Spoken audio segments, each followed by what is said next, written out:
नमस्कार दोस्तों, मैं हूं राकेश। मैं आपको बता दूं कि एक बहुत बड़ी ब्रेकिंग न्यूज है। जी हां, जिसे आप बेसब्री से बहुत महीनों से इंतजार कर रहे थे। जी हां, मैं बात कर रहा हूं एसडीएम ज्योति मौर्य और आलोक के बारे में। एसडीएम ज्योति मौर्य और आलोक अब एक दूसरे के साथ में है और ये बहुत बड़ी ब्रेकिंग न्यूज है।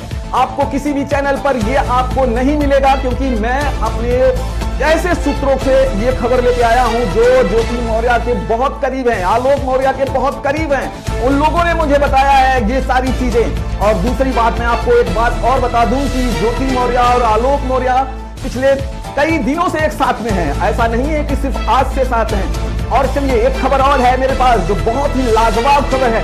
9 तारीख को ज्योति मौर्य का बर्थडे था और उस बर्थडे में जो है आलोक मौर्य वहां पे पहुंचते हैं जहां पर ज्योति मौर्य रहती थी। आलोक मौर्य वहां पर जाकर सारी जगह सॉरी सॉरी सॉरी सॉरी ज्योति मौर्य के लिए इतने सॉरी लिखे कि ज्योति मौर्य पिघल गई। जी हाँ, ज्योति मौर्य पिघल गई हैं। अब ज्योति मौर्य और आलोक मौर्य एक दूसरे के साथ में हैं और उनकी दोनों बेटियां हंसी और खुशी को, दोनों को उनके माँ बाप मिल गए हैं। दोस्तों, जो आप चाहते थे कि हंसी और खुशी को उनके माँ बाप मिल जाएं, तो वो आपकी दुआएं वो काम कर गई हैं। लाखों करोड़ों लोगों का दुआ जो है कभी जाया नहीं जाता है। आज ये सिद्ध हो गया है। लोग चाहते थे कि आलोक मौर्य और ज्योति मौर्य वापस अपनी जिंदगी में आए और ये हो गया है दोस्तों। और मैं बताऊं कि 9 तारीख को जो बर्थडे था, उस बर्थडे में आलोक मौर्य जो है शामिल थे। उसके बाद ये लोग वहां से निकलते हैं नैनी के लिए। नैनी यानी कि नैनीताल जाते हैं उत्तराखंड में। वहां पर कुछ दिन छुट्टियां मनाते हैं पूरे फैमिली के साथ, यानी कि अपनी हंसी खुशी को लेकर नैनीताल जाते हैं और वहां पर छुट्टियां मनाते हैं, वहां पे पिकनिक मनाते हैं, वहां पे घूमते फिरते हैं। उसके बाद घर वापस आते हैं। कल दोस्तों मैं बता दूं कि तीज का त्योहार था और एसडीएम ज्योति मौर्य व्रत रखी थी। और वो व्रत किसके लिए? आलोक मौर्य के लिए रखी थी व्रत। तो आप समझ लीजिए कि ज्योति मौर्य और आलोक मौर्य एक दूसरे के साथ में हो गए हैं। आज भी आलोक मौर्य ज्योति मौर्य के घर पर हैं। दोनों की खुशियां वापस आ गई हैं। जैसा कि लोग चाहते थे कि ज्योति मौर्य और आलोक मौर्य दोनों एक साथ में आ जाएं। और ये ब्रेकिंग न्यूज सिर्फ राकेश न्यू ड्रीम पर मिलेगा, आपको कहीं नहीं मिलेगा। मैं आपको बता दूं कि मैं तब तक न्यूज नहीं चलाता हूं जब तक मुझे 110% ये सच्चाई नहीं मिल जाए कि ये न्यूज पक्की खबर है।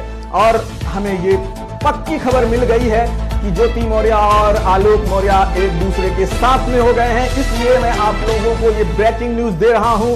और अब मनीष दुबे का क्या होगा, आप लोग जरूर कमेंट करके बताइएगा। यही मनीष दुबे जिन्होंने इनकी जिंदगी में भूचाल ला दिया था, इनकी जिंदगी में तूफान ला दिया था, इनकी जिंदगी नर्क से बेहतर कर दिया था। और अब मनीष की बारी है दोस्तों, आप लोग इनको छोड़िएगा नहीं। मनीष दुबे ने जिस तरह से कृत्य किया ज्योति मौर्य के को लेकर, और जिस तरह से सोशल मीडिया पर उनका जो है पूरी तरह से 3, 4, 5 महीनों से सोशल मीडिया पर ज्योति मौर्य का वीडियो छाया रहा। और सिर्फ इसका वजह था मनीष दुबे। मनीष दुबे की वजह से ये सारे कारनामे हुए और मनीष दुबे की वजह से सारी प्रॉब्लम आई। आलोक दुबे ने ये सरासर उन्हीं के खिलाफ जो है हमेशा बोलते रहे। उन्होंने कहा कि मेरी बीवी अगर बहकी है, मेरी बीवी अगर गलत रास्ते पे गई है, तो इसका पूरा श्रेय जो है वो मनीष दुबे को जाता है। उन्होंने कभी नहीं कहा कि ज्योति मौर्य गलत हैं। उन्होंने हमेशा यही कहा कि मनीष दुबे गलत हैं, मनीष दुबे गलत हैं।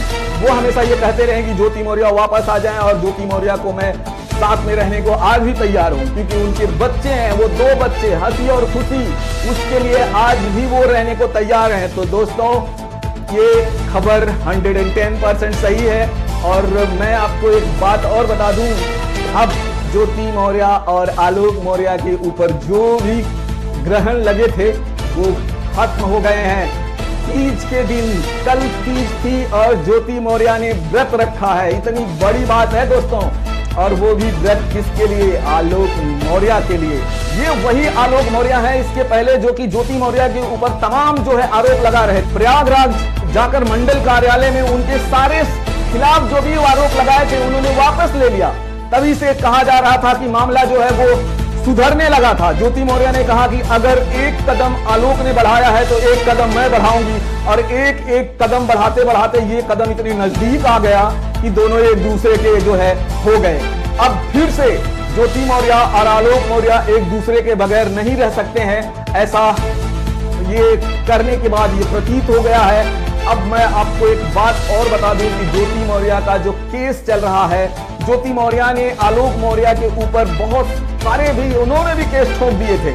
उन्होंने कहा कि वो प्रताड़नाएं करते हैं, उनके माँ बाप प्रताड़नाएं देते हैं, और उन्होंने ये भी केस कर दिया है। और उन्होंने तलाक के लिए जो है अर्जी भी कर दी थी फैमिली कोर्ट प्रयागराज में। अब 22 तारीख को इसका जो है डेट था, अब देखेंगे 22 तारीख को क्या होता है। तो जो 22 तारीख को जो है ये केस वापस लेती है कि नहीं ज्योति मौर्य, ये जो है तय हो जाएगा। इसी बीच में ज्योति मौर्य के लीगल एडवाइजर सरिता शुक्ला से मैंने मुलाकात की थी। उन्होंने भी यही कहा था कि बहुत जल्द ये दूसरों के हो जाएंगे, और उन्होंने ये कहा था कि 90% अब जो है ये समझ के चलिए कि वो एक दूसरे के हो गए हैं। जब हमारी उनसे डिस्कस हुई तो उन्होंने कहा कि ये शायद अगला जो केस होगा वो सारी केस जो है वो वापस ले ली जाएगी। तो सरिता मैम से हमारी जो बात हुई थी वो प्रयागराज में हुई थी, कोर्ट में जाकर मैंने मुलाकात की थी और उनसे ये सारी बातें की थी, और बहुत देर तक मैं बैठा था। उन्होंने कहा कि मैं ऑन कैमरा नहीं बोलना चाहती हूँ, और क्योंकि बहुत सारी चीजें ऐसी होती हैं जो ऑन कैमरा नहीं बोला जाता है, और 22 तारीख को जो होगा वो मैं ऑन कैमरा बोलूंगी, तब आप आकर जो है जो भी चीजें पूछना चाहते हैं वो पूछ सकते हैं। तो चलिए दोस्तों, जो भी मैंने आपको इतना सारा मैसेज दिया, आप इसके बारे में आपकी क्या राय है कमेंट बॉक्स में लिख कर जरूर बताइएगा। फिर मिलेंगे दोस्तों हम आपको किसी और वीडियो में। जय हिंद, जय भारत।